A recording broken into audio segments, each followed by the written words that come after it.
Kaixo, ongetorria. Orain ikusiko ditugu zeintzu dira zenbaki lehenak eta zeintzu konposatuak. Lehena izateko bi zatitzaile izan behar dituzte. Bere burua eta bata. Eta konposatuak bi baino gehiago. Orain ikusiko dugu zerrenda osoa. Bat zenbakiak irasiko gara. Bat zenbakia zer da? Lehena ala konposatua? Zatitzaile bakarra du. Orduan ez da ez lehena eta ez konposatua. Unitatea da. Guazen guztia, bi.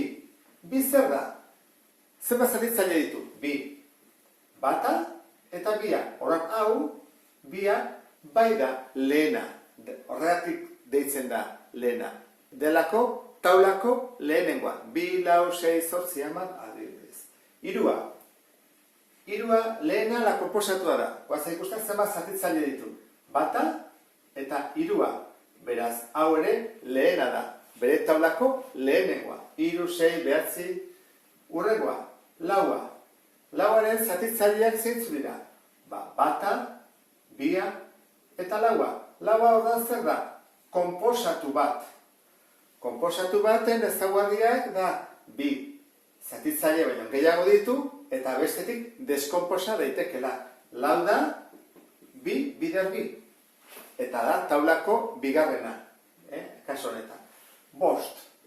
Bostek zenbat zatitzaile ditu? Bata eta bosta. Beraz, hau ere lehena da. 6. 6 lehen alda, bat, bi, hiru eta 6 zatitu baldin badaiteke, konposatu bat da. Beraz, 6a deskonposatu daiteke, 3 bider bi eginez, adibidez. Zazpia. Zazpiak batekin eta zazpiarekin zatitu daiteke bakarrik. Horren, zazpi ere lehena da. Orduan, jakin behar duguna da, zein den zenbaki lehenen zerrenda.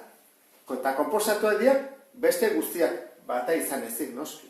Orduan, lehenak dira, bia, hirua, bosta, zazpia, 11, 13, 17, 19, 23, 29, 31, 37, eta horrela. Noiz arte?